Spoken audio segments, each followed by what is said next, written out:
My name's Jared Polin, and I shoot RAW.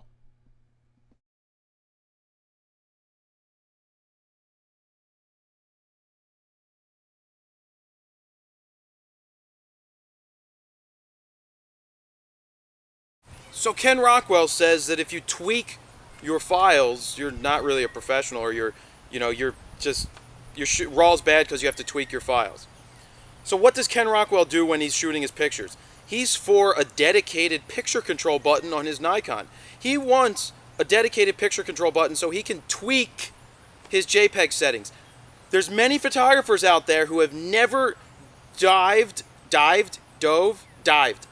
into the settings of a JPEG. When you shoot JPEG, you have to set it in your camera. You have to set your contrast, your sharpness, your vibrance, your saturation. You have to tweak the file in the camera. Where's a better place to tweak your file? On a 3-inch screen? On a camera that doesn't have a lot of power in terms of computing power?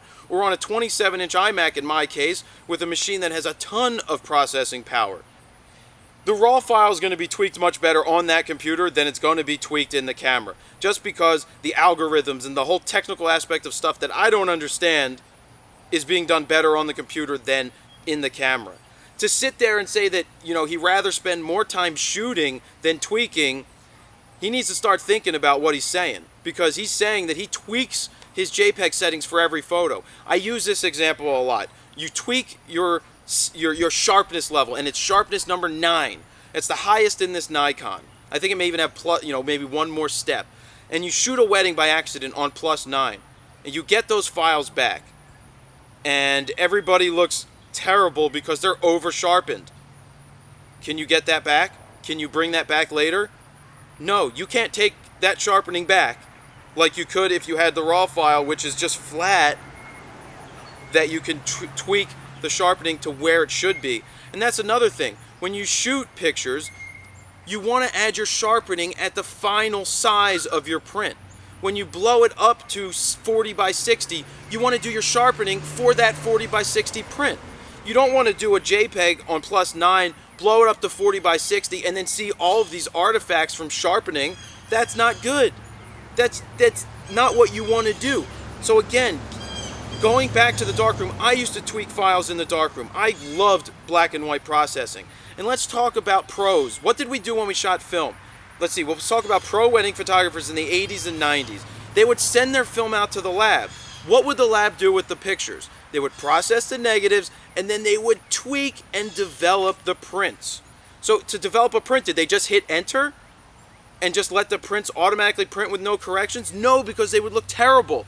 Your negatives, your RAW file, need to be tweaked. There was density changes. There were color tweaks. There was just all these different things that you could tweak when you were making the prints. So if you had a good processor, a good color printer, a good processor guy sitting there making your mistakes better, that you could change exposure to some extent. You had a 1 to 2 stop latitude in a negative. You could make those tweaks. That technically was your RAW file. So these guys who thought they were getting it right in the camera were really not. They were getting it right because these processors were getting it right. They were tweaking the file. And what we use as Lightroom now, they used in the darkroom then. So getting it right in the camera and telling people that they're, not professionals if they, shoot JPEG or shoot RAW and that they spend too much time tweaking the files, that they're tweakers. Think about that. You have to tweak your JPEG for every single picture. You're missing all those shots that you should be taking because you're tweaking the JPEG. So that's going to put that to rest. I get it right in the camera. Good. I get it very close in the camera, if not right, but make it better when I process my RAW file. My name is Lillian, and I shoot RAW.